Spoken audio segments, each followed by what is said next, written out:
Daily advocate Anjali Awasthi serial की update जानने के लिए आप हमारे चैनल को सब्सक्राइब कर लें, लाइक शेयर कमेंट करें एंड प्लीज हाइप का बटन जरूर दबा दें। तो चलिए फटाफट से स्टार्टिंग करते हैं। हम देखते हैं एसीपी सर अंजलि को कहते हैं आपके खिलाफ एफआईआर दर्ज हुई है। अंजलि कहती है जी सर आप क्या कह रहे हैं। एसीपी सर कहते हैं मेरे हाथ में कुछ नहीं है, जहाँ तो आप झूठ बोल रही हैं जहाँ फिर विद्युत कश्यप। अंजलि एसीपी सर को यकीन दिलवाती है और कहती है कि मैं झूठ नहीं बोलती। एसीपी सर कहते हैं मुझे भी पता है कि आप झूठ नहीं बोल रही, मगर कानून तो कानून है, कल आपको कोर्ट में पेश किया जाएगा। एसीपी सर कहते हैं ये तो आप हैं जिसे मैं अरेस्ट नहीं कर रहा, वरना जैसे विद्युत कश्यप ने स्टेटमेंट दिया है उसको देखते हुए मुझे आपको गिरफ्तार करना चाहिए था। एसीपी सर अंजलि को कहते हैं ढूंढ निकालिए उन गुनहगारों को, आपको कुछ करना होगा, आप अपने आप को बचाइए, आप ही हैं जो इस रैकेट को तोड़ सकती हैं, आपको अपना केस खुद ही लड़ना पड़ेगा, आप ही फरियादी होंगी और आप ही वकील। आगे हम देखते हैं सूर्यवंशी युवराज सिंह को कहता है गिन्नी अवस्थी बहुत ही बड़ी पार्टी करने वाली है। युवराज सिंह कहता है तो फिर। सूर्यवंशी कहता है मैंने सोचा क्यों ना कुछ थोड़ा सा मजा कर लिया जाए। सोनल कहती है मैं बताती हूँ, क्यों ना उस पार्टी में अंजलि थोड़ा सा नाचे गाए और शराब पिए तो कैसा रहेगा। काव्या कहती है लेकिन अंजलि तो शराब को हाथ भी नहीं लगाती,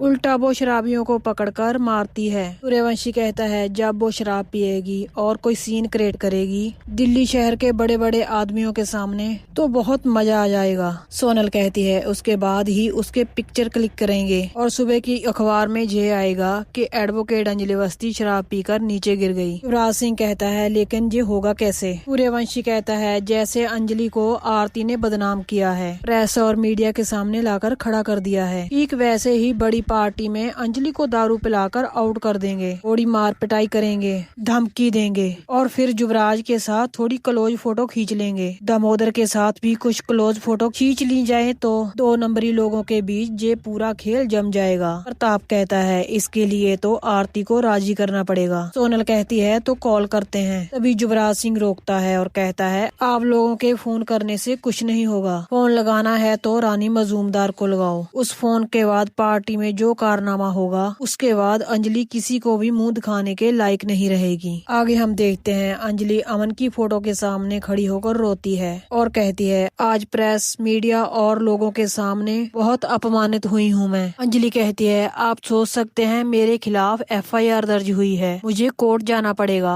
जिन लड़कियों को बचाना मेरा मूल कर्तव्य है, क्या मैं उन लड़कियों का चालान करूंगी। अभी वहाँ पर पद्मा आ जाती है, वो कहती है वकील दीदी आपकी आंखों में आंसू अच्छे नहीं लगते, एसीपी सर आपको अग्निशिखा कहकर बुलाते हैं, तो अग्नि के पास ये पानी कैसे, अग्नि का काम होता है जलाना। पद्मा कहती है सबको जलाकर राख कर दीजिए, सर्वनाश कर दीजिए, आप जंग के मैदान में उतर चुकी हैं, आप पर वार हो रहा है क्योंकि उन लोगों को आपसे डर है, आपको इस चक्रव्यूह के जाल में फंसा दिया है, इस जाल को जला दीजिए और उन लोगों को सजा दिलवाइए। पद्मा कहती है आपकी बेटी आपका सहारा है, उसे बुलाइए अपने पास खड़ा कीजिए उसको। अंजलि कहती है क्या वो मेरे पास आएगी, वो तो मुझसे नफरत करती है, मैं जो भी करने जाती हूँ उल्टा हो जाता है। अंजलि पद्मा से कहती है रुको एक बार मैं फोन करके देखती हूँ। अंजलि आरती को फोन लगाती है। आरती कहती है कौन सी माँ, वो तो मेरे लिए मर चुकी है, आज से 22 साल पहले ही मेरी माँ तो मर चुकी थी और 21 साल तक मैंने उसकी लाश को ढोया है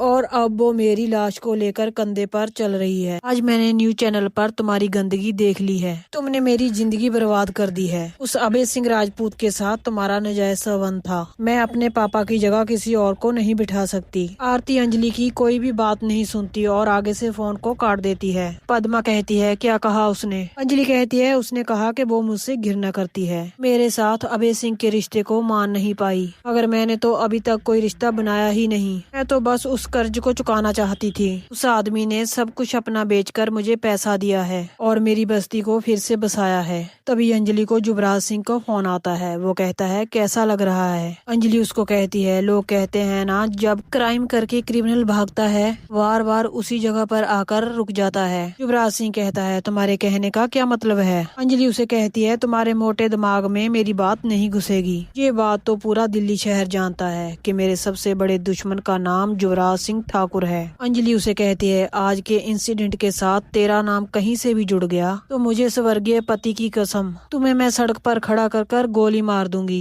युवराज सिंह कहता है बस कर अंजलि, तू कितना बोलती है, तू मेरा कुछ बिगाड़ नहीं पाएगी। ये कहकर युवराज फोन काट देता है। पद्मा कहती है वकील दीदी इसने फोन क्यों किया था? अंजलि कहती है पता नहीं। पद्मा कहती है ये खबर मैं निकाल सकती हूँ क्या? अंजलि कहती है पद्मा लेकिन कैसे? पद्मा कहती है ये सब आप मुझ पर छोड़ दीजिए। युवराज सिंह जैसे आदमियों को मैं अच्छे से जानती हूँ। अब बस अपना काला कोट तैयार कर रखिए, मैं उसका सबूत लेकर आती हूँ। उस आदमी को घसीटते हुए कोर्ट तक लेकर जाएंगी। पद्मा कहती है आपने मेरे लिए बहुत कुछ किया है, कितनी बार आपने मुझे बचाया है, मुझे खाने के लिए निवाला दिया है, रहने के लिए छत दी है। एक बार तो मुझे भी मौका मिलना चाहिए आपके लिए कुछ करने का। आगे हम देखते हैं काव्या युवराज सिंह को कहती है कॉन्फिडेंट तक तो ठीक था मगर ओवर कॉन्फिडेंट मत हो भाई, क्योंकि जो उल्टी तरफ है उसका नाम है एडवोकेट अंजलि अवस्थी। वो जितनी इंटेलिजेंट है उससे कहीं ज्यादा वो काबिल है। वो किसी से नहीं डरती है, उसे अपना काम कैसे करना है अच्छे से पता है। और अभी जो तुमने उसे कॉल किया है बेवकूफी वाला काम किया है, उसके मन में शक पैदा किया है। युवराज सिंह कहता है तो क्या कर लेगी मुझ पर शक करके? सूर्यवंशी कहता है ठीक कहा, शक करे ना करे अपना काम जरूर करेगी आरती। सोनल कहती है आरती बनेगी अंजलि और अंजलि बनेगी क्रिमिनल। ये सिलसिला अगर 2 हफ्तों तक चल गया तो अंजलि अवस्थी की हस्ती को ही मिटा देंगे हम लोग। सोनल कहती है तब तक हम लोगों को संभल कर रहना होगा। प्रताप कहता है कुछ संभलने की जरूरत नहीं है, क्राइम पर क्राइम करते जाएंगे हम लोग और उसका सर अपमान से झुका देंगे और उसको बर्बाद कर देंगे। अगली सुबह हम देखते हैं पद्मा युवराज सिंह के पास पहुंच जाती है और कहती है क्या युवराज ठाकुर लड़कियों के साथ खेलने की तेरी आदत अभी गई नहीं है? युवराज सिंह पद्मा को देखकर हैरान हो जाता है। पद्मा कहती है मेरे साथ खेल कर तेरा मन नहीं भरा कि अब तू महक दीदी के साथ खेल रहा है? युवराज कहता है तेरी इतनी हिम्मत कि तू मेरे घर के अंदर घुस गई? पद्मा कहती है हाँ, क्योंकि मुझे पता है मेरी तुम्हारे साथ शादी हुई थी, हमारी तो सुहागरात भी हुई थी। युवराज कहता है ये तू क्या बोली जा रही है? पद्मा कहती है आज भी मुझे याद है तुमने मुझे कैसे उठवाया था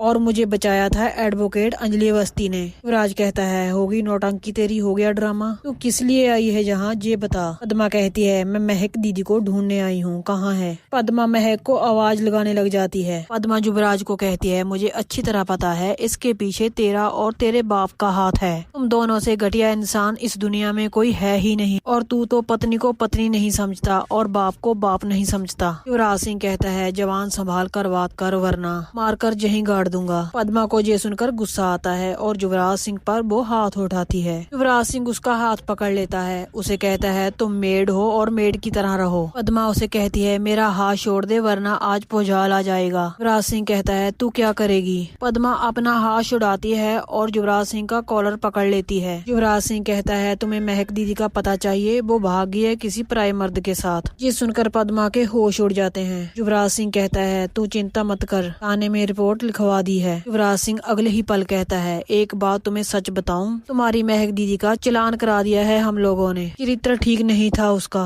और तुम्हें पता है बहुत मोटी रकम मिली है उसकी। पद्मा कहती है तू कितना गिर चुका है युवराज ठाकुर, तुमने महक दीदी का चालान करवा दिया। युवराज कहता है उसे ऐसा कुछ पता चल गया था जो उसे नहीं पता होना चाहिए था, इसीलिए तेरी महक दीदी को ठिकाने लगा दिया। तभी पद्मा अंजलि को फोन लगाती है और पूरी बात बताती है। तभी हम देखते हैं काव्या महक को कहती है आज से तू यही रहेगी इन लड़कियों के साथ। वह कहती है काव्या ये क्या बोल रही हो, तुम भी एक औरत हो, एक औरत होकर दूसरी औरत के साथ ऐसा कैसे कर सकती हो? काव्या कहती है जो कर रही हूँ ठीक कर रही हूँ, इसके बदले हमें मोटी रकम मिलेगी। यहीं पर इस एपिसोड का एंड हो जाता है। नेक्स्ट एपिसोड की अपडेट जानने के लिए चैनल को सब्सक्राइब कर लें और कमेंट करके जरूर बताएं कि आज का एपिसोड आपको कैसा लगा। नेक्स्ट एपिसोड की अपडेट के साथ कल मिलते हैं।